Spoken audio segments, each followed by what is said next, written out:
So, when we were discussing the phenomena of selection, we said that any trait that ends up reducing the overall fitness of the organism, overall survivorship or how many babies it can produce, that trait is going to be selected against, and the frequency of that trait is supposed to go down in the population.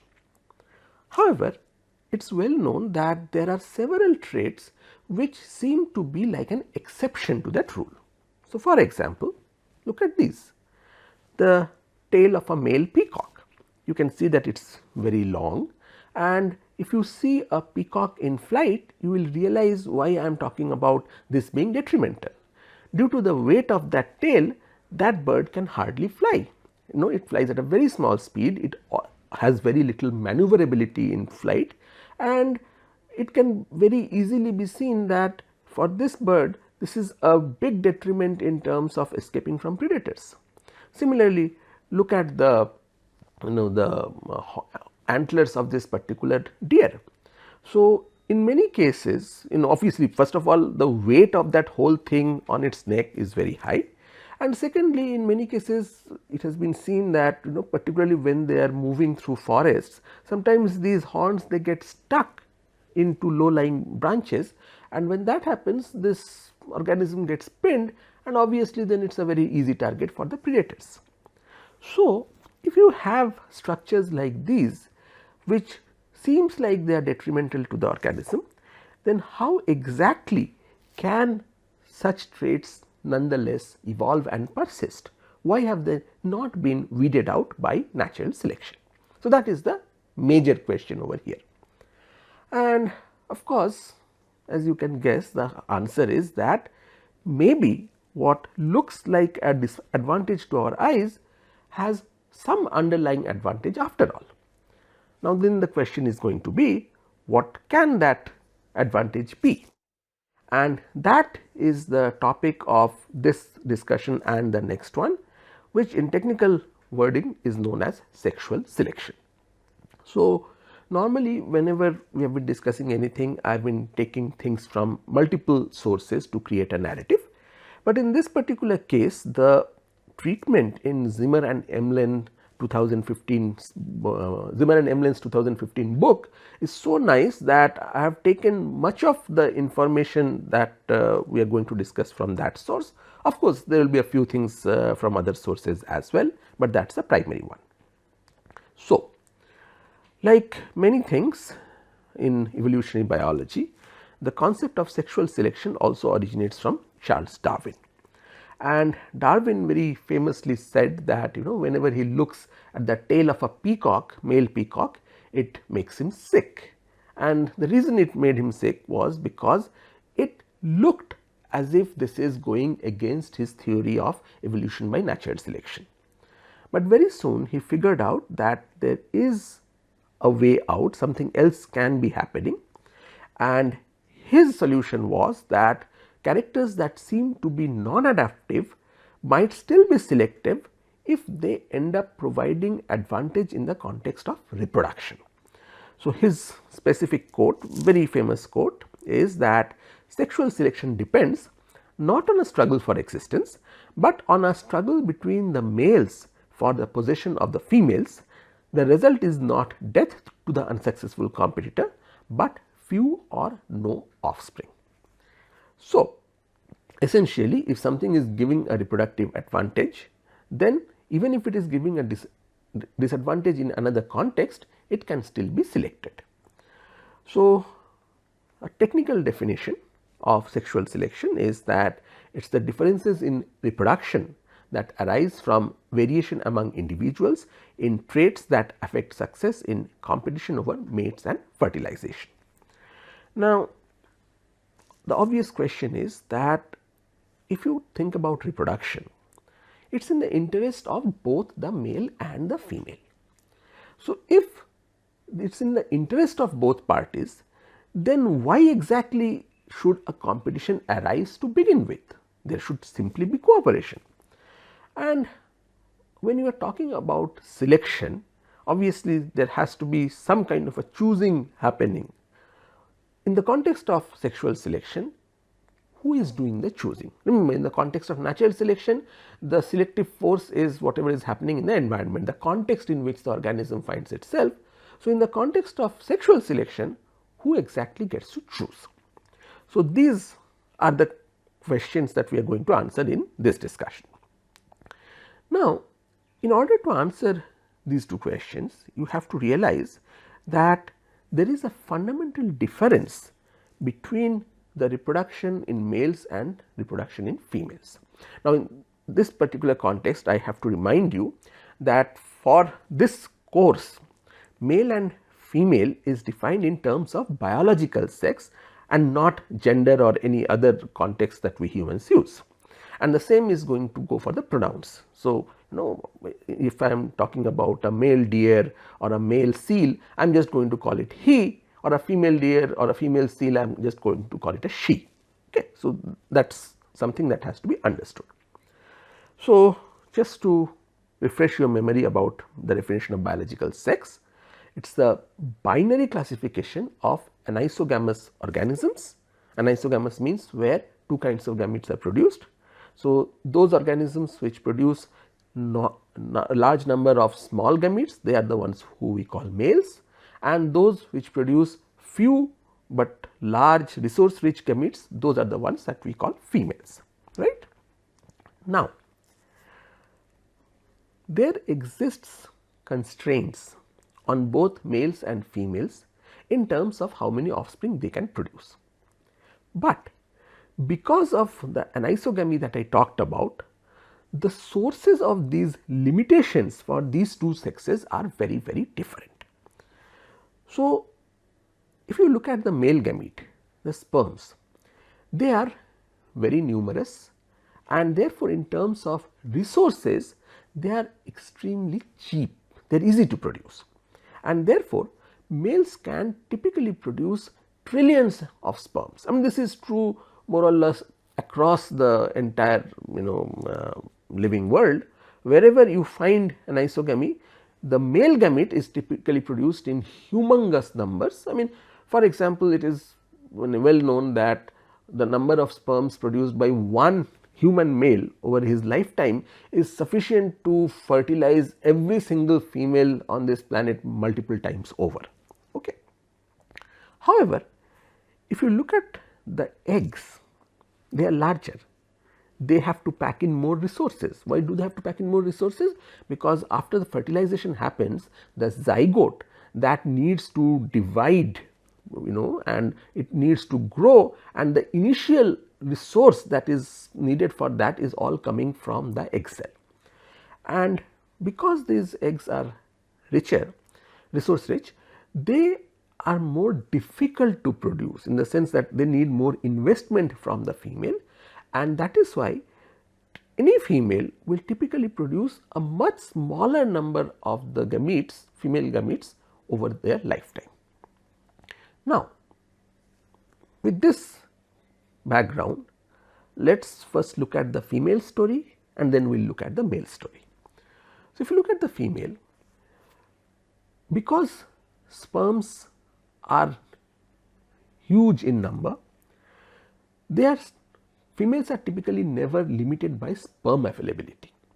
So, their reproductive output is limited by how many eggs they are able to produce and how many eggs they are able to provision, that is where they can provide sufficient amount of resources.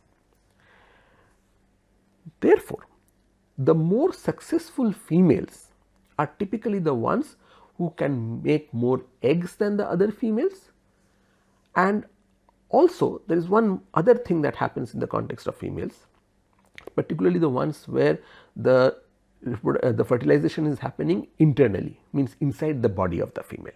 What is that? Remember, in almost all species, males and females mate multiple times. Even in so called monogamous species, it has been shown that extra pair matings are pretty common. If you have multiple matings and the fertilization is happening inside the body of the female, then the female knows that it does not really matter how many male sperms are inside me, the egg over there is mine, and therefore, the offspring that is coming out, the baby that is coming out is also mine. A female is always sure of her maternity, right? And therefore, if the female knows that the kid is mine, it makes evolutionary sense for her to invest in post-birth care. Now, this is a very important point. It is not that the female is taking a conscious decision to invest or anything. It simply means that if the female invests in post-birth care and that trait is genetic, then that thing is going to be evolutionarily favored because it is ultimately increasing the number of offspring that the female can produce, right. Now, if you look at the male story, it is actually very different. So, in the context of the male, the number of eggs that are being produced are limiting. On the other hand, the male can produce almost infinite number of sperms. Therefore, the reproductive success of the male is limited by how many eggs the male is able to fertilize, and therefore, how many females the male is able to access. So, just to give you a concrete example of this, this is a particular bird known as the great reed warbler. As you can see, it has the reed in its name. So, it essentially inhabits reed grasslands full of reeds, and what it ends up doing is it ends up making a territory its own and defending that territory. Basically, it ends up making harems on its territories, and the reproductive success of the great reed warbler depends on how many females are there in its harem. So, this is a study that was done in the year 1998, and it was clearly shown that as the number of females in the male's harem increases, the number of fledglings, the number of young birds that you have in the nest, that number goes up almost monotonically. As you can see 1, 2, 3, 4, the number of fledglings have gone from about 3 to about 12.5 or so. So, even as we discussed, even if a female mates with multiple males, she is always assured of her maternity. However, that is not the story with the male. The male is always aware of the fact that the female possibly could have mated with multiple males, and therefore, a male is never sure whose sperm ended up fertilizing that particular egg inside the female's body. Therefore, a male is never sure of its paternity, and as I said, even in monogamous species it has been shown that extra pair copulation is actually very common. So, even in those cases, the male is not sure whether the baby that is coming out of the female is the male's baby or not, whether it contains the male's genes or not. Therefore, in terms of increasing its reproductive output, a much better strategy for the male is to leave a female after copulation, after mating, and then use that energy to mate with as many females as possible. It is like many of you might have seen those waffle games, right, where you buy one ticket and then that allows you to put one chit in a big box, and the more number of tickets you buy, the greater is the chance that when they pull out one chit as a lottery, that your chit is going to be the one, and therefore obviously you keep on buying more and more tickets, but then end of the day the person who is running the waffle thing is going to give it to just one person, so that person does not lose. So, anyway, so that is the same thing over here. For the male, it makes sense to mate with as many individuals as it can and therefore leave as soon as mating is done, and that is one reason for which generally, not universally, generally when it comes to parental care, much of the time it is provided for by the female and not the male. Now, just to give you a human example of this discrepancy, if you look at the maximum number of children born by a human female, then the record is held by this lady called Valentina Vassilieva, who was a 18th century peasant from Shuya, Russia, and over a period of about 40 years she gave birth to 69 children. Now, obviously, you can imagine that 40 years, 69 children, human pregnancy period is 9 months, that is not adding up. The reason it adds up over here is because in this particular lady, she had this capacity to produce multiple babies in a single birth. So, she ended up having 16 pairs of twins, 7 sets of triplets and 4 sets of quadruplets, that is 4 babies at a time. How is that possible?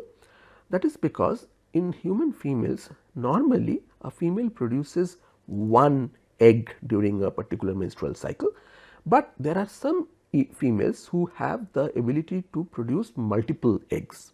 And obviously, Valentina Vassilieva was a person who had this the multiple egg production capacity was extremely high in her, which is why she ended up producing 69 kids over a lifetime.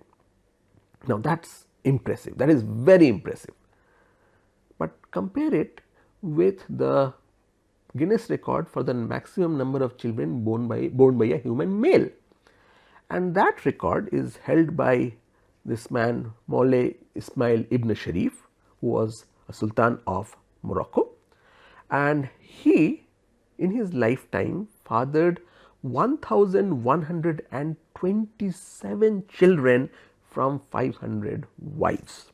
Guinness quotes the number at 1042, but there was a more recent study, the one that I am showing you over here, which used primary sources to compute the number of kids, and they also asked a very simple question: is it even possible that 500 kids were born to this person? So, they did a very detailed study about this, some simulations, etc. Also all kinds of parameters based on social conditions in Morocco at that time, and they actually ended up coming to the conclusion that it is very much possible. Biologically, there is nothing impossible that this man had 1127 kids, he could have produced more biologically.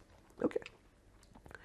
So, how did this man manage it? Obviously, he could manage it because he was the sultan, he was the king, he had a harem, and he had extremely strict rules about no other male ever going into his harem. He was the sole person doing all the reproduction and so on and so forth. Being the king, of course, he had the money to provide for 500 wives. So, this straight away tells you the order of magnitude difference between what the males can do in terms of producing babies and what the females can do. Now, with this background, we are now able to see two concepts. The first concept is that the degree of investment that the males and the females do biologically in terms of reproduction are very different, and therefore, what maximizes their reproductive success are also different. And secondly, the females typically invest a lot more in parental care, and because of that, even after let us say mating has happened, there is a much longer time before the female is available to produce a second baby.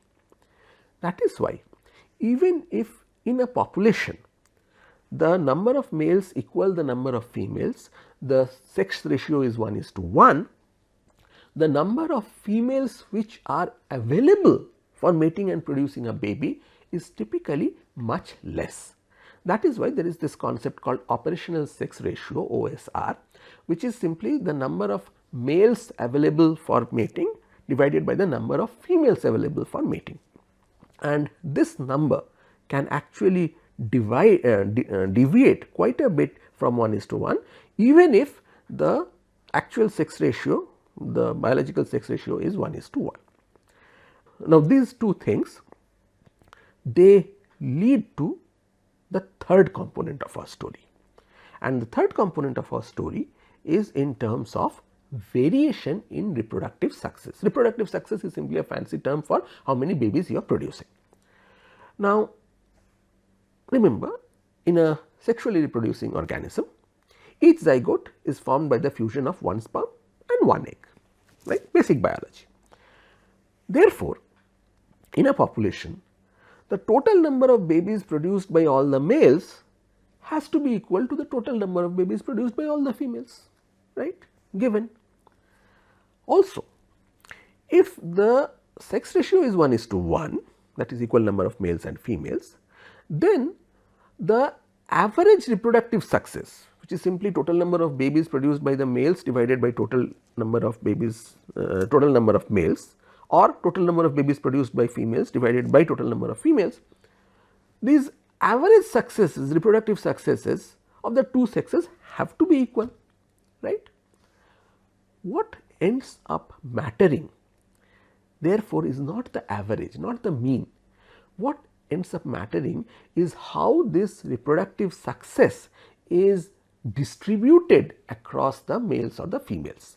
Is the reproductive success equally distributed across all individuals of a given sex or not? In other words, are all of them producing roughly similar number of babies, or is there a huge variation in that? So, I will just give you one example. This is from this species called the southern elephant seal. Elephant seals are two types, two species, the southern and the northern. So, I am showing you the southern one. So, what you have here on top is the male, what you have below him is the female. Now, here I am showing you the variation in the annual reproductive success of 7 colonies of southern elephant seals. Okay. So, this is somewhere near the Falkland Islands, close to the South Pole. Now, here on x axis you have number of males, and here you have in a given year the number of pups that were born to that male. Now, the first thing that you see is you have a peak over here, and that peak is at 0, which means that most of the males in this southern seals actually they produced nothing, they did not give birth to any baby. Another peak over here, there was one male who ended up producing 32 babies on her own, or on his own. Okay. And then in between you have a variation. So, there are about 16-17 males who ended up getting one baby each, there are about 4-5 males who ended up getting 2 babies, and after that it is just a spread. Why is this happening? This is happening because the seals have a harem system. The largest elephant seal that typically ends up fighting with all the males and cornering all the females and mating with them. Now, if that were to be the case, then you actually expect that almost the 0 part gets expected, this high number gets expected. Why is it that I am getting a variation? You are getting a variation because there are some males which are much smaller than the large alpha male, but they are sneaky maters. So, while the male is fighting, large male is fighting another male, these guys will go mate with the females. So, some of these sneaky maters they end up getting some reproductive success, but otherwise it is pretty bimodal. If you are a harem owner, you have lots of babies. If you are not a harem owner, you have nothing. So, this is in the context of just 1 year. Is this what happens over the lifetime? Because after all, what matters is the lifetime fitness, right. So, if you want to look at lifetime reproductive success, now we are looking at the northern elephant seals, the other species which happens to be there in the northern hemisphere. So, there again most males are going to produce 0 offspring. Some will produce between 1 to 20, a few will produce between 40 to 50, and a few are going to produce between 80 to 100, right. So, the range is between 0 to 100, that is a huge range. Now, what happens to the females? Again, most females will also produce 0 offspring, but the others are going to produce between 1 to 10 offspring, and it falls off like this. More will produce 1 baby, fewer numbers will produce 2 babies, fewer numbers will produce 3 babies, etc. But everybody else is going to produce between 1 to 10. So, the range is between 0 to 10. Now, because of that, what is happening? The variation is less in the females, the variation is greater in the males. Remember, for any trait, the larger the variation, the greater is the scope for selection, right. Similarly, even in this context, the trait over here, okay, I mean it is not a trait, the thing that is really getting operated, selection is operating on, is the variation in the reproductive success, and therefore, there is a greater scope of selection in males than in females in this species. And this leads to our concept 3, that you remember we asked, who is getting chosen, which sex is going to face the music of sexual selection, and the answer is that the sex with the greater variation in reproductive success will be the one which will be experiencing the stronger sexual selection and will be the one on which the choice will operate. Often, not always, but very often these are the males. Of course, the converse of that is that the sex with the lower variation in reproductive success will experience weaker sexual selection, and they are the ones who will more often end up choosing, and often, not always, but often it is the females. And this concept that who chooses and who gets chosen depends on the variation in reproductive success. This is what is known as Bateman's principle, named after Angus John Bateman. Great. So, given Bateman's principle and whatever we discussed, there are two major types of sexual selection. One is what is known as intrasexual competition, where the competition is between the members of the same sex, and typically the members of the less limiting sex, typically who are the males, they end up competing with each other for mating opportunities with the limiting sex, which is typically the females. So, because it often happens like this, it is often known as male-male competition, but remember you can also have intrasexual competition between females. Similarly, you have what is known as intersexual competition, where you have members of the limiting sex, again usually females, they end up discriminating between members of the less limiting sex, which means the males. So, in this particular case, the female ends up choosing which male it wants to mate with, and that is why it is very often called female choice. Again remember, this is not always female choice. Sometimes if the female becomes the less limiting sex and the male becomes the limiting sex, then this can end up reversing.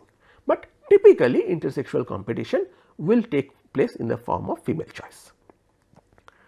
So, now what we will do is we will look at a bunch of examples of sexual selection, and in the process talk about the patterns that they end up explaining. Remember, I told you that sexual selection will be the answer to many things that we observe in the natural world. So, some of those. So, the first thing that we are going to look at is in the context of direct fights. So, again going back to the northern elephant seals. So, here in this picture, this big thing over here, this is the male, this over here is the female, and this over here is the pup. Now, forget about the pup, it is a juvenile, but just look at the male and the female. Can you see the huge size difference between the male and the female? So, in this particular species, the males can be up to 3 times larger than the females. Now, one can obviously ask why that is so, what is leading to this? So, as we talked about, the males fight with each other to establish harems of females, and these are very brutal fights, with lots of blood, gore and everything. Now, generally it is the size of the body which matters in the context of these fights. So, the bigger males, they have a much greater chance to win this competition, which is why it is thought that there is a very strong selection for increased body size in the males, and therefore, they have become selected for that. If you want to see what I mean by saying the fights are brutal, here is a YouTube video that I would like you to check out, very nicely done, and the fight is really awesome.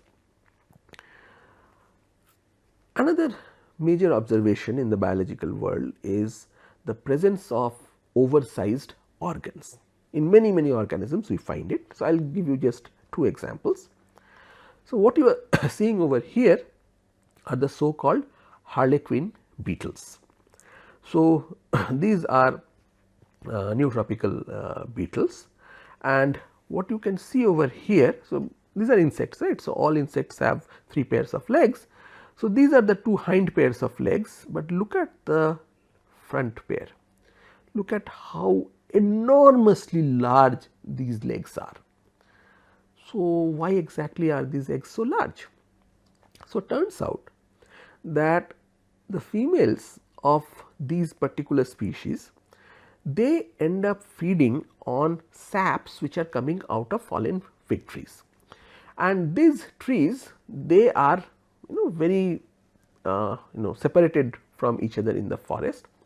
So, when a female comes to eat the sap at a tree, it essentially ends up mating with whichever male is available over there. Therefore, these males, they actually compete with each other to take control over the territory, which in this case are these trees. And turns out that when they fight with each other, the males which have the longer legs, they actually end up having a greater chance of winning the fight. So, the long legs are essentially allowing the males to establish the territory, and establishment of territory goes hand in hand with getting females in this particular case. Similarly, these are the famous elks or wapitis, deers in Europe, Asia and America. So, you can see that they have extremely elaborate horns, and which again they use to fight with each other to establish the harems. So, deers, many deers have the harem system. So, these bulls, they can maintain the harems only if they are able to win the fights, and in order to win the fights they need those very elaborate and dangerous looking horns. Now, turns out that there is a very serious cost to having these horns. Okay, it is not simply mating and therefore, it is otherwise it is costless. So, just to show you the cost of fighting in one species. So, this is the red deer, Cervus elphus. This is Elaphus.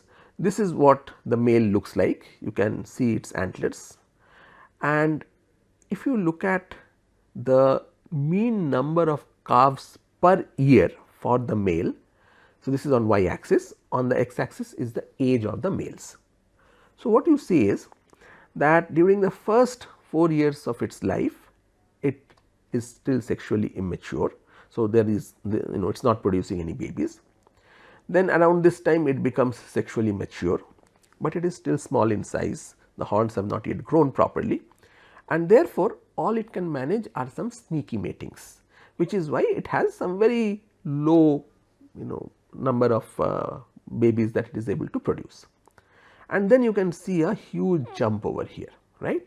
This is the period during which it has grown up, its horns have become bigger, and it has now started fighting with the other dominant deers, and it has started edging it out. So, this is the duration during which they will typically end up getting lots of matings. But then during this period, they also end up sustaining all kinds of injuries, and also this period, this peak period does not last very long. There are other males which are doing the same, and once those males defeat these guys in battle, they become the sneaky maters now. So, their reproductive success goes down, and most of them actually cannot live with the injuries for very long, and therefore, by year 13 or 14 or so, their reproductive success has gone down extremely, and essentially they do not survive beyond that point. So, again you can see the huge variation that is there in terms of how many babies the males are producing year by year. Now, let us look at the case of the females. So, this is what the females or the hinds look like, and if you look at their reproductive success, again this is the sexually immature part, not much happening over here. This is the sexually mature part, and if you look at it, once they attain it around the age of 4, after that it is more or less a straight line. So, they end up having a more or less constant output, reproductive output year by year, and more importantly, look, it is going up to age 17. Actually, they live even slightly longer. So, they are able to produce the babies for much longer time simply because they are not getting injured. So, these two things that we saw are the eye catching stuffs, whereas much of the sexual selection that we have in the natural world, much of it is happening because the female is choosing. And in many cases, when the female chooses, there is some very direct benefit that the female gets. So, this part of this today's discussion, this is mostly taken from table 11.2 from Zimmer and Emlin's book. They have extensive references for each one of them, but since we do not have that much time to go into details of everything, I am dropping the references. I would urge you to go back and check out those papers if you want to, or you can simply take the names of the species that I am talking about and do some Google search. You will get very nice videos, photos, etc. for most of the things that I am going to talk about. So, what are the various kinds of direct benefits that the females can get by choosing? Again, going back to elephant seals. Remember, I told you that there are these heavy big alpha males, the harem owners, and there are the others, the sneaky guys, right. Now, these sneaky guys, they are always trying to mate with the female, and they are always basically troubling the female, they are basically harassing the female, and in the process, in many cases, they actually end up injuring the female. So, if the female gets associated with a protective large bull seal, then it actually can protect itself from all these injuries, which obviously will increase its reproductive success. So, protection is like one straight and simple benefit that the females can get. The second major benefit is in terms of territories or nests. Remember that if the female has to raise its babies, then it is going to need the resources, or if it is going to raise the babies, it is going to need a protective nice nest. And in many cases, the males try to entice the females by providing them with the best nests or the best territories. So, for example, frogs, male frogs, they end up assessing the quality of various sites, and they end up trying to get the biggest and the most productive site, and then they hold that territory, and then females come and judge the various frogs based on what territories they are holding, and the ones who have the best egg laying sites, very often they end up getting chosen, and therefore, they end up getting more number of mates. Similarly, Baya weaver birds in India, most of you would have seen them. Here the females come and inspect the nests that the males have made, and whoever makes the best nest will end up getting the mates. Similarly, in the case of deers, again the same stuff. In this particular case, it is about how much of forage is there, how much of food is there in that nest, in the territory, and antelopes which end up holding territories with the best forage, they end up getting more attention from the females. Then it comes to food, direct gift of food. So, there are certain species, for example, the scorpion flies, where the male will actually present the female with a dead insect or some other food item, and the female will inspect it, and if she likes the quantity and the quality, she is ready to mate, otherwise it is not happening. Even bigger example are the hanging flies. These are amazing. So, they copulate while hanging, and the male has to give some dead insect or dead insects to the female. Now, turns out that the female is going to copulate while she is eating that insect, and as soon as the dead insect is over, she is going to fly away. So, the larger the insect or the more the number of insects that the male hanging fly gives to the female, the longer she is going to spend in eating, and the more the opportunity that the male is going to get to copulate with her. So, in this particular case, the female is directly choosing, or rather giving greater mating opportunity to those who can give the female greater amount of food.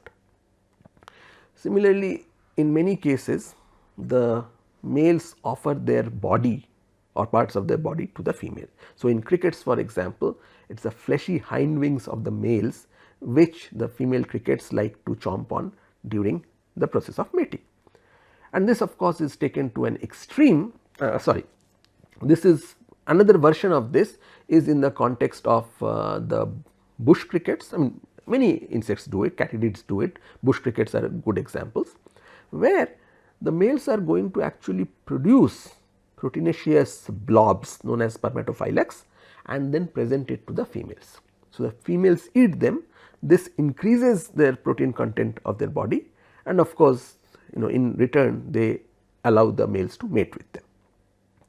And this process of offering a part of their body is taken to an absolute extreme in praying mantises and redback spiders, where the as soon as the mating starts, the females actually start eating up the males, and the male actually does not object. In fact, it keeps the female busy in eating the rest of it, while the male genital organ is still continuing the copulation and pumping the sperms inside the female.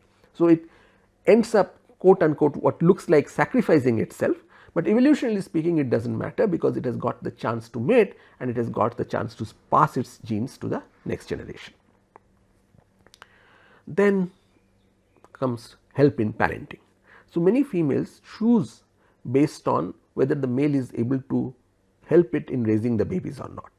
So, for example, sculpins, these are fishes, and in these fishes the males need to, or the males tend to guard the eggs that have been laid by the females. And typically there is a strong correlation with body size. The larger males are the ones who are able to become better bouncers, and turns out that the females end up preferentially mating with those which are larger in size and therefore will become better egg guardians. A similar thing is seen in stickleback fishes. Here the physiology is such that the eggs cannot be simply laid on the surface of the on the soil of the pond. So, what happens is if you keep the eggs just like that, then A, they will not get oxygen, and B, there will be algal growth on it.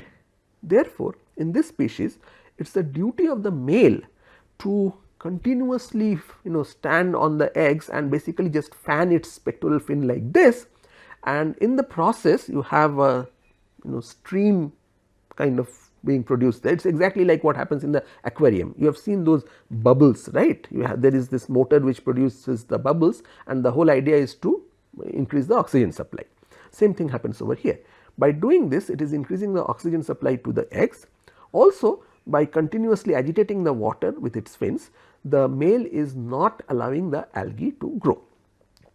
Now, the point over here is you have a chicken or an egg situation over here. How will the female realize who is a better egg fanner before mating? Because obviously once you have done the mating, if the father turns out to be a poor egg fanner, that does not help the mom, right. So, in this particular case, turns out that there is a very strong correlation with how much the male is shaking its body while courting the female before mating and how much it is able to do the egg fanning. So, if it is able to move its body more during the courtship behavior, then it is going to become a better egg fanner, and therefore, the females end up choosing those males which are able to gyrate more during the courtship process. Similar thing happens in the context of pied flycatchers. These are birds, and here the males have to provide to the female, to the babies when the thing is growing up, when the babies are growing up. So, females tend to prefer those individuals which are likely to provide more food for the baby. But how will you figure out before mating who is likely to provide more food? So, turns out that older males and who are more brightly colored, they are the ones who end up doing a much better job in terms of feeding the babies. And looks like the preference in this particular context, the females, they prefer the more brightly colored males, who also happen to be the ones who are in top physical condition, and the ones who are older, and therefore the ones who end up feeding more to the babies. So, the females are choosing for the color, as far as we can see, more bright color, and the color itself is an indication of the age, which is an indication of how good it will be in terms of feeding the babies. So, end of the day, the female is perhaps making a indirect selection, but it is helping in getting the female greater amount of food for its babies. And finally, in many cases, it is very important to have healthy partners, because only they can protect you, only they can end up giving food for your babies and so on. And turns out that there are situations where the females end up choosing for traits which are actually indicators of the health of the partner. So, for example, if you look at the jungle fowl, so these have those nice red the combs on their head or over here. So, the females end up choosing the males which have larger combs or more flashy, more brightly colored combs. And people have shown explicitly that the size and the color of the combs are dependent on the parasite load of the male birds. So, those birds which have a larger parasite load, they are not able to maintain a large comb or a bright red comb, and therefore, just by looking at the color and the size of the comb, you can make a reasonable guess of what is the parasite load in the males. And that is what it seems the female is choosing for. When it chooses larger birds with larger combs, it is actually ending up getting access to more healthy males, right. So, in all these cases, it is pretty obvious what kind of benefit the male is, what kind of benefit the female is getting. It is very direct, and therefore, although these are very interesting observations and their explanations, conceptually speaking, they are simple. Okay. Female gets a benefit, and therefore, female chooses for that benefit. However, there are a large number of cases in the context of sexual selection where the benefit that the female is getting is not that easy to figure out. So, for example, you know that in many species you have the males doing very elaborate dances or courtship rituals, or they are having very showy ornaments. So, I will give you a few examples. So, this is the Indian paradise flycatcher, and you can see this long tail that it has. Okay, looks absolutely beautiful, but from an aerodynamics perspective, it is absolutely terrible for this flycatcher, the male flycatcher, right. Similarly, many lizards, they have this flap like thing below their neck, which is known as the dewlap, and what they do is during mating, they, as you can see over here, they end up swelling this thing and making a display. Now, as far as one can see, there is no known benefit of choosing a male with a longer tail or choosing a male with a larger dewlap. Okay. Of course, in some cases, as I showed you for the jungle fowl, there is a correlation, but what we are talking about is the fact that here there is no known correlation between this size and the body condition or anything else in the male. This is an even more crazy situation. So, what I am showing you over here are flies known as the stalk-eyed flies. Now, in this particular case, you can see the rest of the insect looks very simple, but in the head it has two stalks, and the eyes of the insect are actually on the ends of these stalks. That is why they are called stalk-eyed flies. And turns out that the I mean, you can see it right here, right, that the size of this stalk or the total length of this stalk end to end can be larger than the entire body length of the males. And turns out that females actually prefer males who have longer stalks. Why? I mean, what benefit is having a longer stalk giving to the female, right? And then you have these tremendous displays. This is the male peacock trying to woo the male to woo the female peahen, and I am sure many of you would have seen that this is a male bird of paradise doing its courtship dance. So, these are cases where they are doing it singly, and then you have this crazy okay. So, here is a very nice video where they show you the courtship display of birds of paradise. If you have not seen it before, I strongly request you to go and have a look at it. It is beautiful, absolutely beautiful and amazing. And what is even more amazing is the second part, which shows you the preparation which goes on before the male does that dance, and that is another mind boggling piece of work. So, all this stuff that I showed you is when the birds are dancing on their own, but there are certain situations where they actually do their display in groups.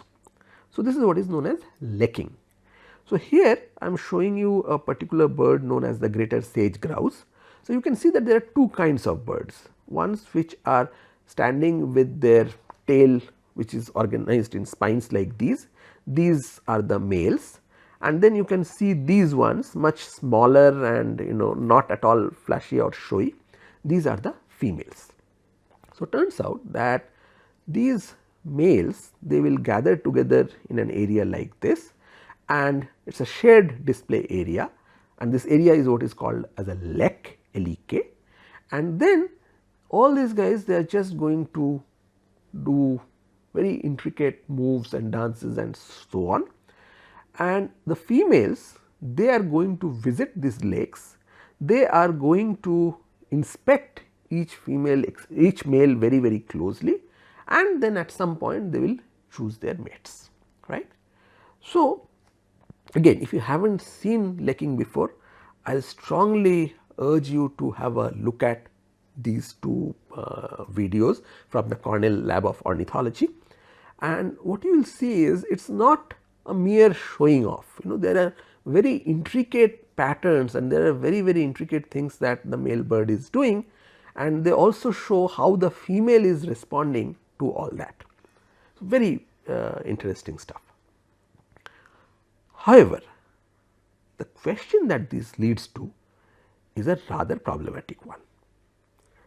As I said, as far as we know, many of these flashy organs or these dances, they do not seem to be benefiting the female in any direct way, and in many cases it is not even sure what information the female is getting out of them.